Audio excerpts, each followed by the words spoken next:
Hey guys, it's Bella. Welcome back to my channel. I hope you guys are all having a lovely day today. If you're new here, welcome. We talk about true crime cases here on this channel. So if that's something that you're into, then grab a cup of tea, come join us, and make sure to subscribe so you can come join us. We do this on Mondays. Today's case, we're going to be covering a solved case, which comes from Grand Junction in Colorado. And this case, honestly, I think has to be the most insane, shocking case that I have ever covered. Truly, you guys are not ready. And there is some insane police footage in this as well. This insane interrogation. Insane. I know I keep saying it, but truly, you guys are going to see for yourself. I won't give away too much, but this is the case of Brian Cohee. So Brian Thomas Cohee Jr. was born on the 10th of January in 2002 to parents Brian and Terry Cohee. And the Cohees also had one other son, and they all lived in Grand Junction in Colorado. Growing up, Brian went to Broadway Elementary School and then went on to attend Brooklyn Middle School. And very early on in his life, he was diagnosed with autism spectrum disorder and ADHD. And then during middle school, he also began exhibiting antisocial behavior. He was a bit of an outsider at school. There were reports online that suggested he was bullied, and he would often get into altercations with other students. He loved riling people up to get a reaction out of them. And as the years went on, his behavior at school just continued to get worse and worse. In the 11th grade, his parents were called into the school and were told that some of the kids didn't feel safe around Brian because he was always messing with people, making really offensive jokes. In 2018, he was actually arrested on assault charges after hitting another student with a homemade mace. He was suspended from school in 2019 for intentionally causing a panic attack in another student with PTSD. He was suspended again that same year in 2019 for inappropriate sexual comments. And he was just obsessed with all things morbid, especially serial killers, and particularly Jeffrey Dahmer, to the point that his obsession was well known and his peers would jokingly refer to him as Dahmer. During high school, one of his teachers found a book that belonged to Brian, and inside there was this detailed list of statistics of various killers,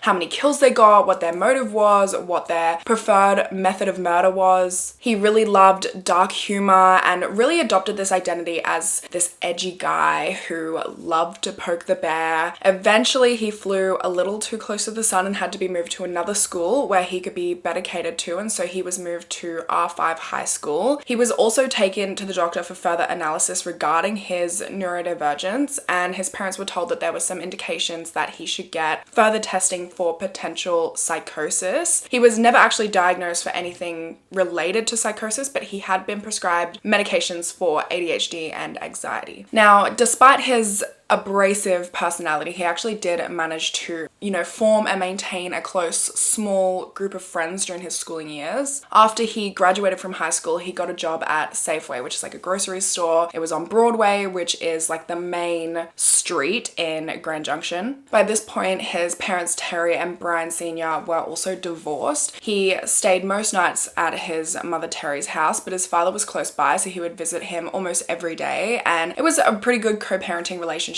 By this point, Terry ran a daycare out of her home, and Brian Sr. was the founder of the Grand Junction Save a Life Jacket program. So by 2021, Brian was 19 years old, and this year, on the 28th of February, police got an unusual call from the Blue Heron boat ramp where Brian had actually driven his car into the Colorado River. When police arrived on the scene, Brian was there with his parents, Terry and Brian Sr., because he had already called them to tell them about the situation. They had come and then obviously called the police. When the police questioned Brian about, how this happened, how he drove his car into the Colorado River, why he was even there, he told them that he was just there because he needed a place to sit and think. And what better place than a secluded boat ramp in the middle of the night?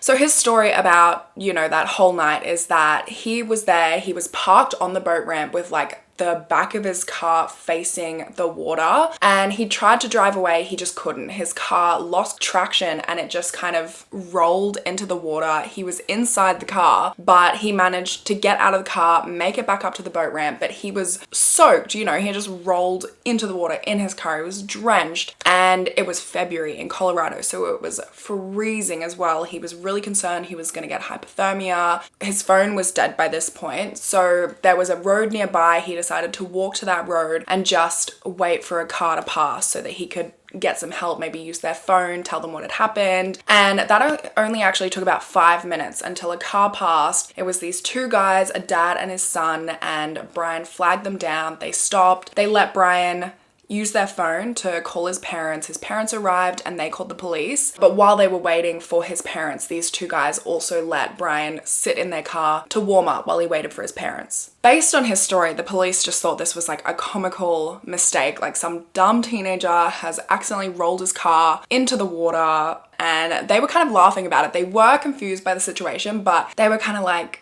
just thought it was like sort of a funny situation, a funny accident. The whole Cohee family was super embarrassed, especially Brian Sr., because he, ran the foundation, the Save a Life Jacket Foundation, and he conducted a lot of business at this boat ramp. So everyone's just kind of at this boat ramp. They're trying to figure out how to deal with the situation. Brian's mother, Terry, called a tow truck company, but this was like early hours of the morning, so there were no tow truck companies that wanted to come out. But then the police managed to get a hold of a tow truck company that was gonna come out and gonna tow the car out so that they could deal with that situation. And before the tow truck company even got there, the Cohee family was allowed to leave. They were allowed to take Brian home to obviously get him warmed up, get him in some dry clothes. No one was hurt, and it was just kind of chalked up to being this embarrassing, kind of funny mistake. So Terry and Brian Sr. take and drop Brian off at home so he can get some rest and get cleaned up, all of that jazz. And then they head back to the boat ramp so that they can deal with the car, deal with the towing situation, pay the tow truck driver, all of that sort of thing. And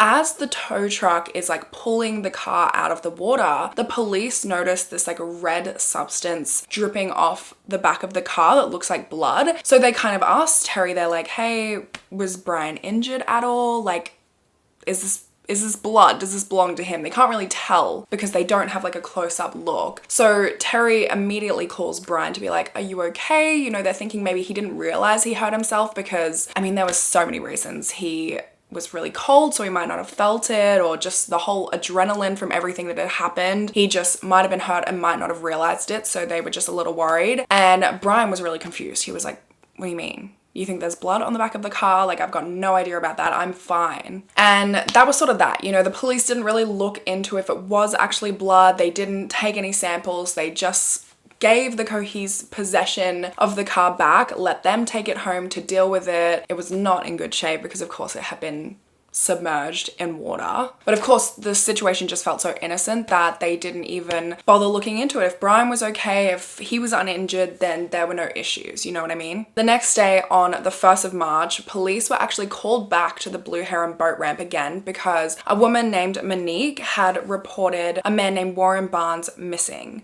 Monique was the owner of a bridal shop in town, and she would often see and speak to Warren, who was unhoused at the time. She would offer him a chair so he could sit and read his books because he loved to read. It was one of his favorite things to do. And over the years, the two of them built a friendship. She would give him money for food and water and that sort of thing. He was also quite well known around town as well. Business owners and locals would help him out quite frequently. An article claimed that he was known around Grand Junction as the reading man, and passers-by would often stop and chat to him about what he was reading. He loved the outdoors and nature and was willing to chat to anyone who crossed his path. One woman claimed that Warren showed up at her business every day without fail. He would always arrive early at 6 a.m. before they opened. She would let him in before any customers, like before she opened her doors, and she would give him a free coffee. So anyway, when Monique reported Warren missing, she told the police that the last time she had seen him was the 27th of February at 5 p.m. She had said to him, I'll see you tomorrow, Warren, and he responded, okay. But then the next day he never showed up. And on that day he never showed up, the 28th of February, somebody actually found his wallet at the Blue Heron boat ramp, and they contacted his employer, People Ready, to tell them about the wallet. People Ready then contacted Monique to say, hey, do you know where Warren is? He hasn't shown up at work today, and somebody found his wallet at the boat ramp. And Monique was immediately concerned because in the 4 years that she had known Warren, not once had he ever shown up late for work or missed work. And 2, in all that time, he had never, ever, as far as she knew, gone over to the area of town that the boat ramp is in because he didn't have a car. And in order to get there, he probably would have needed a car because it was an hour and a half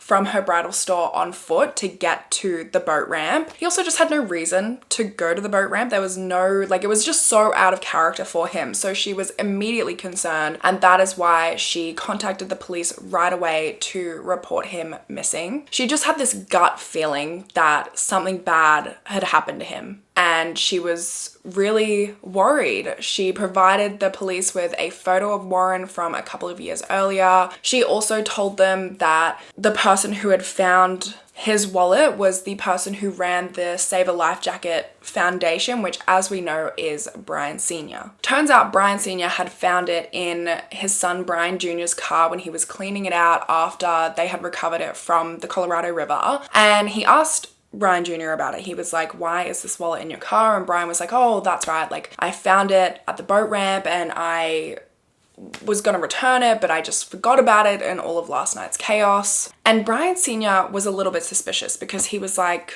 how do you just forget about something like that if you had the intention of returning it? And why would you even take it in the first place, I think, was the main suspicion. Like, why have you just taken this guy's wallet into your car? Especially just knowing Brian. You know, he was a strange dude, to say the least, with a lot of strange things that he was into, so it was just suspicious. And because they found it suspicious, when Brian went out that day to go and visit a friend, his mum Terry decided to go and have a little snoop in his room. And when she was having this snoop, she found the most shocking discovery. She found a severed human head in her son's closet. She was mortified. I mean, can you imagine finding a literal human head in your son's closet?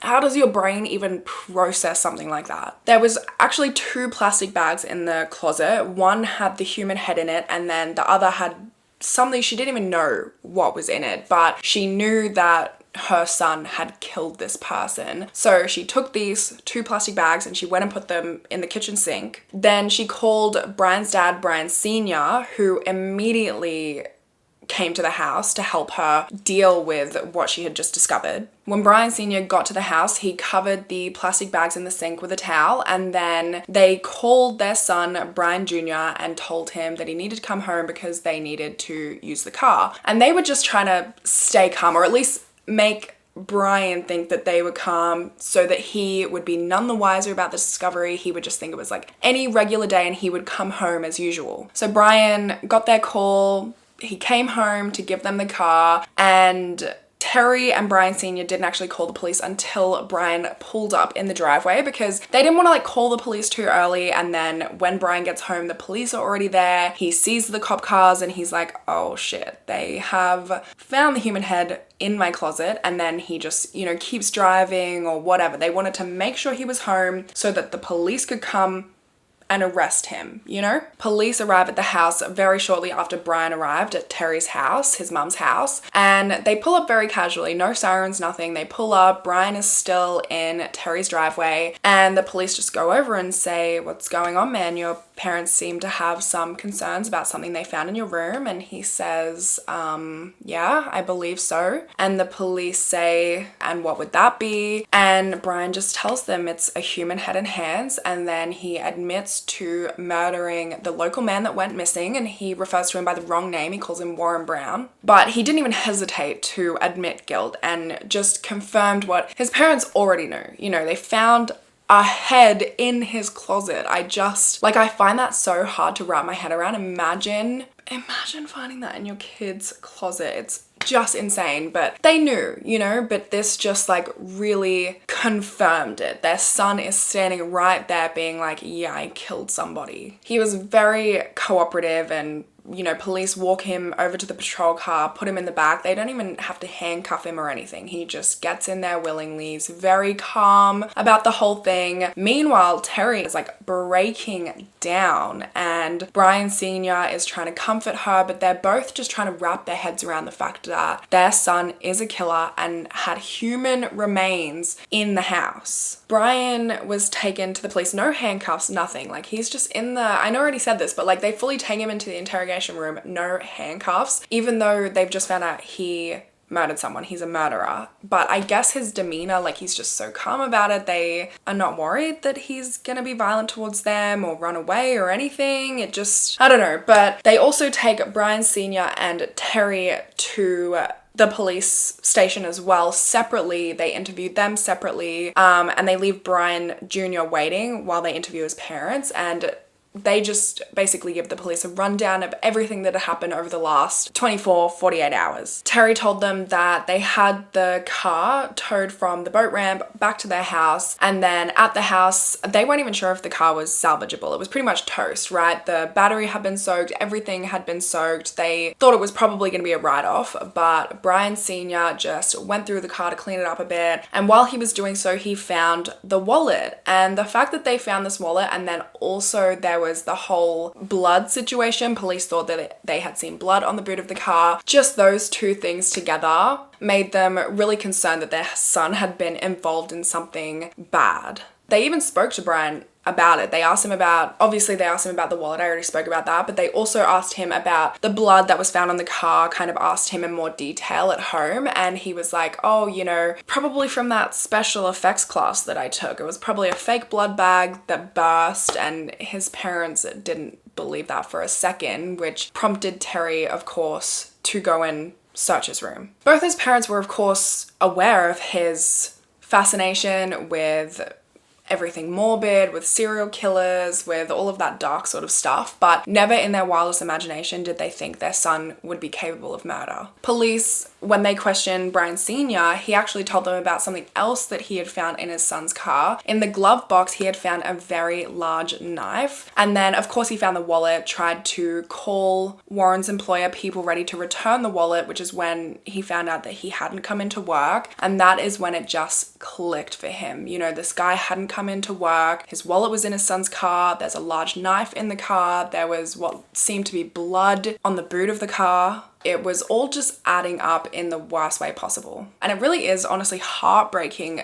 listening to the interview with Brian Sr. because you can tell that he is just devastated by what his son has done, and knowing that his son is capable of that. He really just couldn't comprehend it, and he wanted to believe his son for as long as possible, and so did Terry. They wanted to believe their son. They didn't want to believe that he was some deranged killer. There was no denying it at that point. Then, during Brian's interrogation, he was really calm and cooperative the whole time. The police started by asking him general questions about himself and his life in an attempt to, you know, soften him up and get a read on his mental state. And his demeanor is just really bizarre because he's showing no signs of being nervous. He doesn't at all seem bothered by the situation. When a detective asks him why we're here, he deadpan responds, "I murdered someone." He's almost like braggy about it. And he's only just getting started.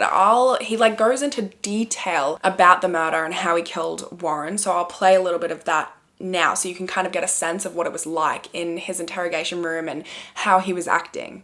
Because, I mean, Murray going to jail for this 15 years probably? I have no idea. Because we're at the beginning. It's murder. I mean, I'm going to jail for 20 probably, but this is the parking lot. Take a turn, and here is the bridge. That one. And it was right here. Okay. So the bridge right here on Grand? Yeah. Brian told detectives that on the 27th of February that he was driving around in what he described as a bad state of mind, and at around 11 p.m. he was driving underneath a bridge near the sheriff's office when he spotted a man sleeping there under the bridge wrapped in a canvas. So he pulled over, he put on 3 layers of gloves, he grabbed his knife, and then while wearing a Michael Myers mask, he went up to this man, pulled the canvas off him, and then he started stabbing him repeatedly in the head and the neck. This man was, of course, Warren. And Warren starts saying, "What are you doing? What are you doing? Why? Why are you doing this?" And as he's saying these things to Brian, Brian just keeps stabbing him. And he actually reenacted this in the interrogation room. Like, he does a little play-by-play for the police, showing them exactly how he killed Warren. It's psychopathic. I just kept on stabbing his neck. Is it okay if I do a demonstration? Oh, yeah. This is him. I was straddled on top of him like this. Okay. And he couldn't fight back. He told detectives that he stabbed Warren about 30 to 40 times. I paused and he said, "Why are you doing this?"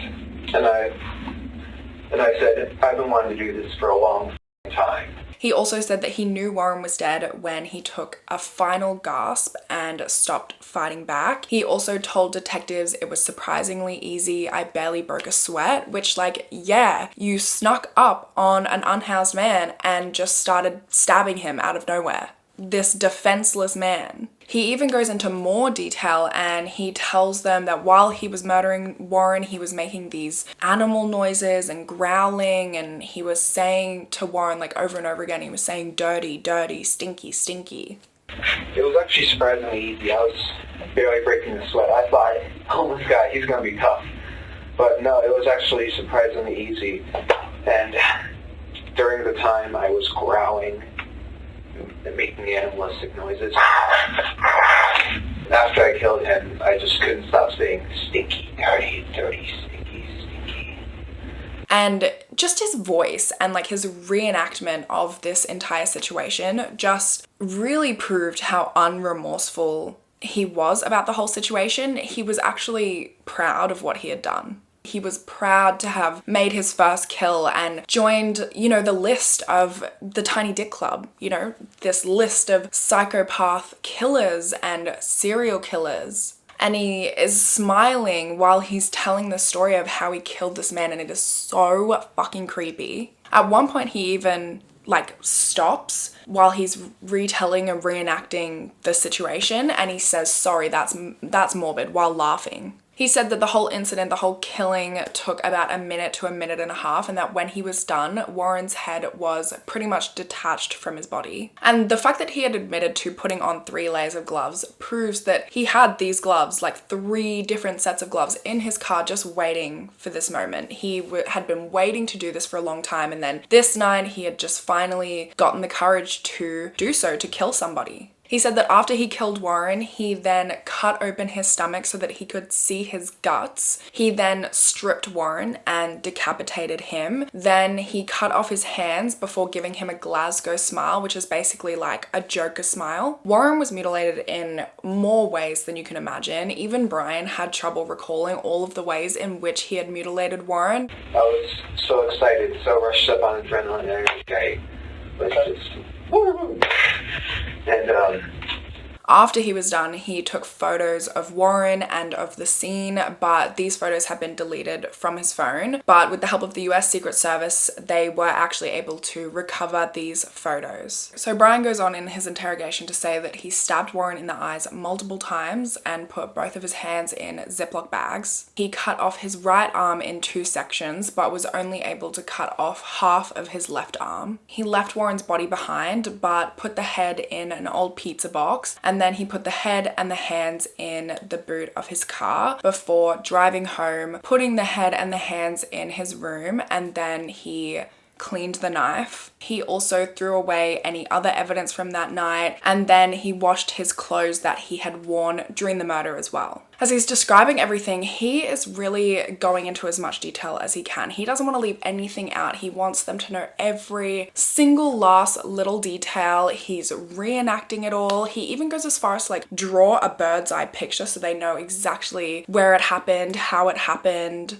It's almost like he's reliving the thrill of his kill. He obviously didn't get a chance to dispose of the head in his hands because his parents found it, but he tells police how he was going to dispose of them. He was going to put the head in a paint can and then throw it in a ditch somewhere, and then dispose of the hands separately in a separate place. He also told them why he ended up at the boat ramp. So after he did all of that stuff, wash his clothes, dispose of evidence, wash the knife, all of that sort of thing, he tried to go to sleep, but he couldn't because he was paranoid that he had left a partial print at the scene of the crime because one of his 3 pairs of gloves had a hole in it. So he ended up going back to the crime scene, grabbing Warren's body, putting it in his car, and then driving to the boat ramp. He put Warren's body into the river and watched it float away, and then he got in his car and tried to drive away. But that part of his story was actually true that I mentioned earlier, that he tried to drive away, he couldn't because of the incline of the boat ramp, and his car just like went and rolled back into the river with him inside, and then he got out, and you know the rest of that story. As we know, blood was found on the car, and Brian claims that police were interested in that blood, but they weren't really like in a rush to get to the bottom of it. And further investigation showed that there was actually more of Warren's blood found on his car, which just, you know, went on top of all of the other evidence against him, which at this point they almost don't need the evidence. They don't need that extra blood because they've got the head, the hands, they've got his entire interrogation,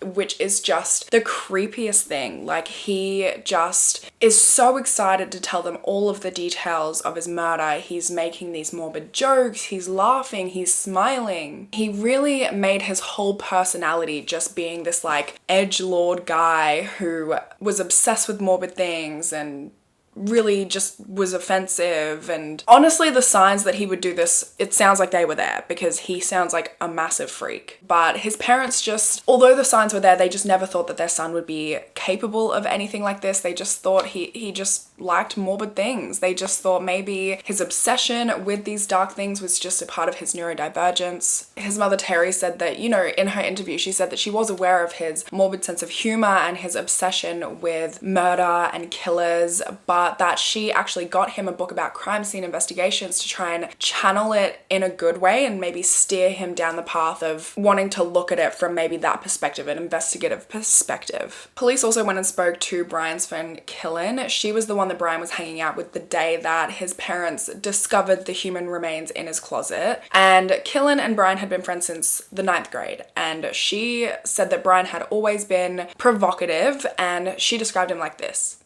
When I first met him, he was very edgy, is the best way I can describe it. He loved to get a reaction out of people and say things that would make people have a double take. He wanted to go against the flow. His jokes were always in the realm of dark humor.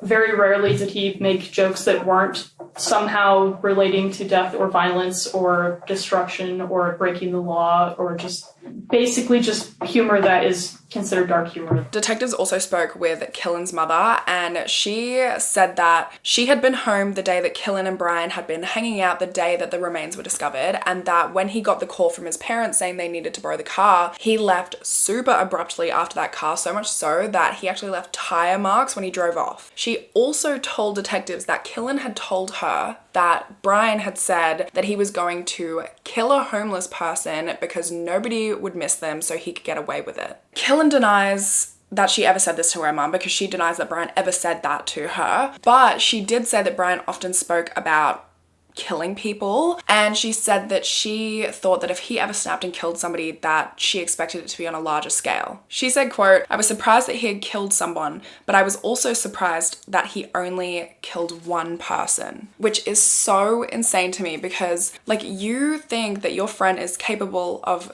killing someone, killing multiple people, like a large scale mass murder, and you don't, like, that's just it. You just ignore it, pretend that's like, that you don't think he's capable of doing that. I'm confused. Like, I just don't understand why nobody said anything or reported these things, not to like get him in trouble necessarily, but to get him the help that he so clearly needed to prevent this from happening. This is what one of his other friends, Patrick, said about Brian and their friend group as well. He said, quote, "Our whole friend group was like really weird. We were like all of those. We were just a group of people, like didn't really fit anywhere else, and then ended up finding each other at different points throughout school. We were just all kind of weird together. And so like the off-color stuff and like anything that seemed weird, I just kind of like took Brian for being Brian and just kind of tried to accept it." He also said, quote, "Our friend group would joke about if there was one of us that would like be a killer, it would be him. It was just meant as a joke and only as a joke. I don't think any of us actually thought something like that would or could happen." Some of Brian's teachers at school were also interviewed, and 2 of them recalled that he had an obsession with the Columbine shootings. And one of them even said that it was like he had an unhealthy obsession with school shootings. Other teachers also claimed that Brian's parents didn't really have too much of an interest in the disturbing nature of incidents that were happening regarding Brian at school. As we know, there were a lot of incidences involving Brian at school, and Obviously, Brian's parents knew about this, but they weren't concerned that it would escalate. And they also kind of thought that it was just the school singling out her son because he was kind of different and because of his neurodivergence. One of Brian's teachers recalled a meeting that all of the teachers at his school had where they were discussing Brian's behavior and how the staff really felt like he was a serious safety concern, and they all agreed to keep a really close eye on him. One teacher even apparently said to somebody, quote, "If anyone's going to shoot up Fruta, it's going to be this kid," which is so insane to me. Like, these are grown adults, teachers, and they had all of these concerns about this kid, but were there any reports? Like, did anyone do anything? Did anyone try and get this kid help to prevent what was clearly inevitable, what they believed to be inevitable? Also, if you guys remember earlier, I mentioned that he had a book that had all of these stats on serial killers. In that same book, there was also what seemed to be basically a murder plot, a very simple murder plot, but it read: 1, invade home; 2, kill adults; 3, kill children; 4, take valuables; 5, leave. Then it had gear: 45 caliber revolver, hunting knife, lighter, alcohol. In the same book, there were also quotes about Brian's belief in natural evil, and it reads, quote, "A natural evil villain does whatever she can get away with. She is out for herself, pure and simple. She sheds no tears for those she kills, whether for profit, sport, or convenience." I mean, I truly believe that nobody that knew him believed that he was capable of murder. At least that's what I want to believe, because otherwise, I mean, they're finding murder plots in his books at school. That's why I'm so confused that nothing was done. There was like no preventative actions. It seemed like everyone was just like, oh, that's just Brian. Like, Brian's a little bit crazy. He's just got a little bit of a school shooter vibe about him. He might kill someone, but that's just Brian. And we just love Brian for Brian. We don't want to look into it too much. I don't know. It's hard to put yourself in the shoes and imagine what it was like at the time. So I want to give everyone the benefit of the doubt, but it's just kind of crazy to me, especially the situation with the teachers. Like, the teachers seeing this stuff, finding this stuff in his books, hearing him like talk about this, saying they wanted to keep an eye on him, saying literally if anyone's going to shoot up a school, it's going to be this kid. And then just no help for him, nothing. I don't know, it's very confusing to me. Police also interviewed the 2 guys that stopped to let Brian use the phone after the murder, and they were a father and son. Their names were Kellen and Durwood, and they said that when Brian was in the car and they were like letting him get warm while he waited for his parents, that Brian just kept saying, "I'm effed, I'm effed, I'm effed." And the son was trying to calm him down, and he did think it was a little strange, but he didn't think too much of it, which fair enough, because this is also a kid who's just like totaled his car by letting it roll into the Colorado River. So, I mean, I don't think it's really that crazy for him to be saying, I'm effed. Like, you wouldn't be thinking, oh, this guy's just murdered somebody. You would definitely be thinking, oh, this guy is like so scared of how much trouble he's gonna get in right now. So with all of the interviews done and all of this information, police go out to the area that Brian described that he committed the murder in. And when they're there, they actually find Warren's arm. And I find this kind of messed up, to be honest, but it's on video. You can hear it, you can see it. The police officer, the female police officer that's there, when they discover the arm, she starts laughing. Because there's an arm. Oh, shit! Hey. I don't know if she was just dealing with the shock of the discovery or what, but I just wanted to mention that in this video because I felt like that was in really bad taste, and I honestly couldn't believe that I was hearing a police officer laughing about finding a dead person's arm. But I digress. Anyway, they found like pieces of his arm there. They had his head and his hands from Brian's room, but they actually were not able to find his body. Of course, the search for the body continued, and it was really important to find that for closure and so many other reasons. But in terms of the investigation at this point, they definitely did not need it in order to convict Brian, because they had, I mean, you guys know, they had a lot of evidence. Brian actually told detectives that his original plan was just to leave Warren's body at the scene of the murder, but he decided not to because of his knowledge about forensics. He also told detectives that his research into forensics led him to believe that they cared less, detectives and police cared less about high-risk individuals, and they weren't going to spend as much time looking into their deaths, their murders, their, if they're missing. So high-risk people like people that are unhoused or sex workers. He even admitted that he had been planning this murder for about 6 months, but that he had been thinking about murdering someone for at least a year.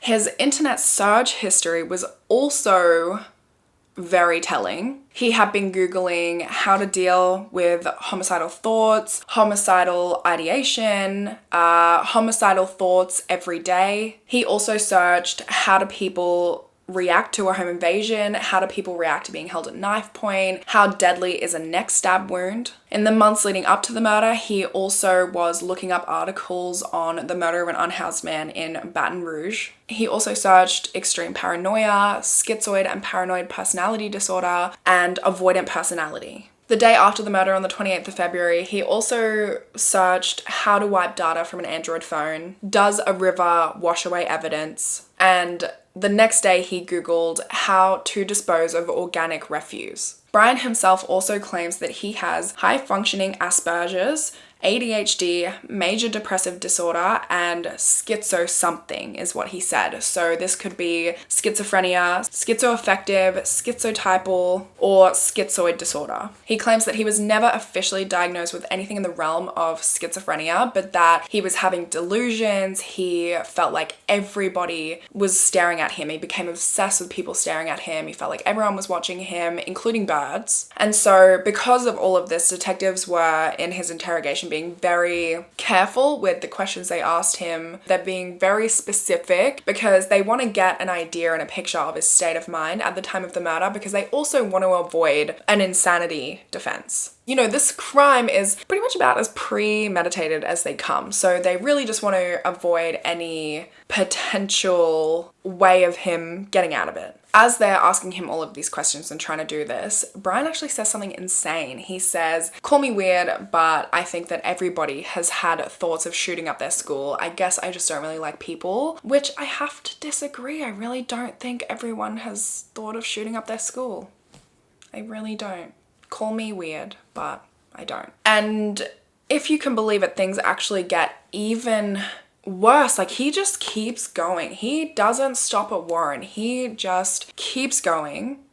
And he tells the police about an incident, Halloween 2018, when he actually killed a cat, a stray cat. I do not want to go into detail about this, but if you don't want to hear absolutely anything about this cat, skip forward just 1 minute. I don't want to talk about it too much because, it's crazy and the whole thing is very upsetting. But basically there was this black stray cat that always hung around his dad's house, and he lured it into a sleeping bag and killed it in the most horrific way. And then after killing it, he decapitated the cat's head, just like he did with Warren. He then put the body of the cat in a shoebox and the head in a wine cork box. And then once they started to smell, he put them in the bin. And there were never really any repercussions for that. There was rumors around Grand Junction, like people knew about this, but everyone just thought it was just that, like it was just rumors. He also went on to admit that he found a dead hedgehog on the side of the road and he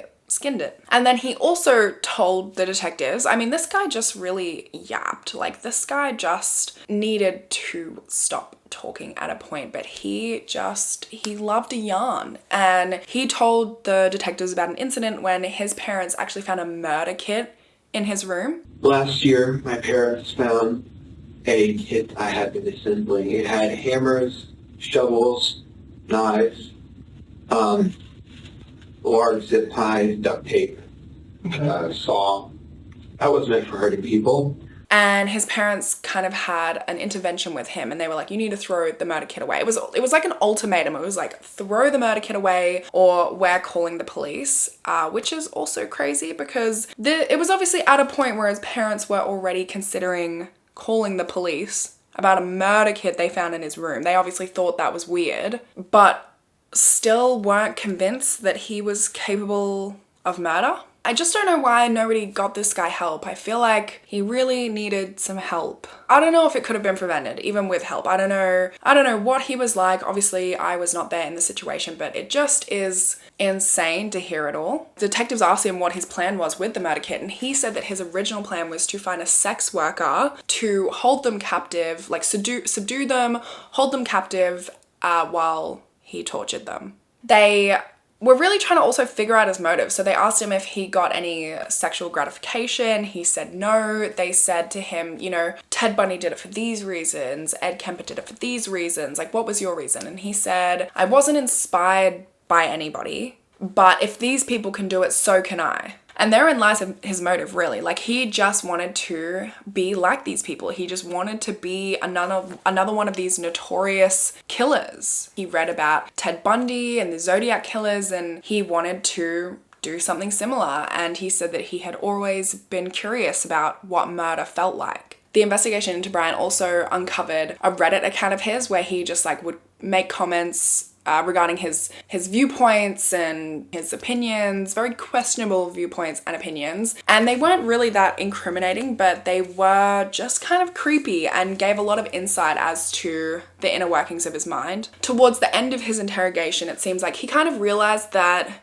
maybe he had yapped a little too much and that maybe things didn't go exactly as he had pictured them to go in his head. And he said, quote, if I could go back to that night, I probably wouldn't have done it. Knowing what it felt like, knowing how this will turn out, I wouldn't have done it. Which to me sounds like things didn't go exactly how he expected. He's not sorry that he did it. He's more just sorry that he got caught, and he maybe expected the repercussions to be different, or maybe he expected to get away with it for longer, or he expected more notoriety, he expected more gratification, I don't know. He also said, quote, I thought it would be the best feeling in the world. And then after the interrogation, when he was being walked to the booking area of the jail, he said to the detective, I feel like Hannibal Lecter. Which again, just really shows how much he idolized killers, even fictional ones. So in the end, Brian Cohee pled not guilty by reason of insanity in January of 2022, which meant that he had to be psychologically assessed. When asked by the doctors how he felt about the murder, he said, quote, yeah, it's just kind of a thing that happened. It sucks, but it happened. And then when he was asked what about it sucks, he didn't say he felt guilty. He didn't say he felt bad. He told them that it sucked because he was locked up, couldn't see his friends, and that he missed video games and the internet.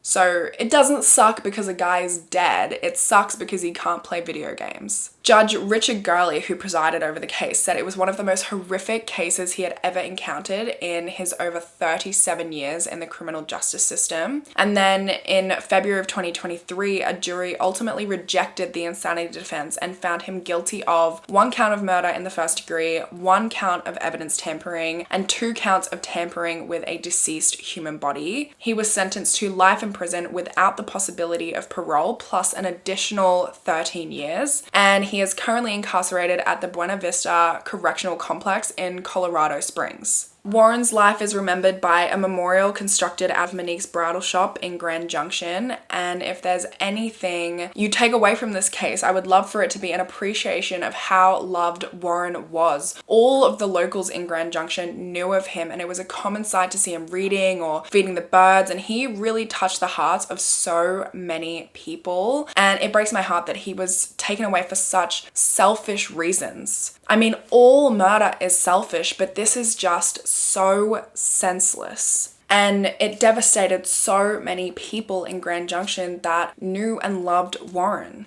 But yeah, that's everything for this case. That's all from me today. I would love to talk to you guys about this one in the comments because it is, I think, honestly, the most insane case I've ever done. I couldn't believe it when I was reading it. Brian is, like, I cannot even comprehend him as a person. I cannot comprehend him. I would love to just like cut his brain open and be able to like just see, just like I cannot understand it. My brain cannot process it. And it really just makes you think about also the media and how they portray serial killers and murderers in such a, they almost put them in like a golden light. Like, for example, the Ted Bundy movie where he is literally played by Zac Efron, and Ted Bundy is always made out to be this like attractive, charismatic serial killer. And I actually just read a book called Bright Young Women really recommend it to you guys because it is a great book, but it's a fictional retelling of the Ted Bundy case based on real women, and it does such a great job of showing Ted Bundy in a different light, showing him as a massive loser, like showing him as the loser that he is, rather than the way that he was portrayed in the media. And so many of these serial killers get like love letters and just all this crazy stuff, and people idolize them. It's crazy. But yeah, I'll talk to you guys in the comments. I hope you have a wonderful rest of your day, and I hope I see you in my next video. Bye guys.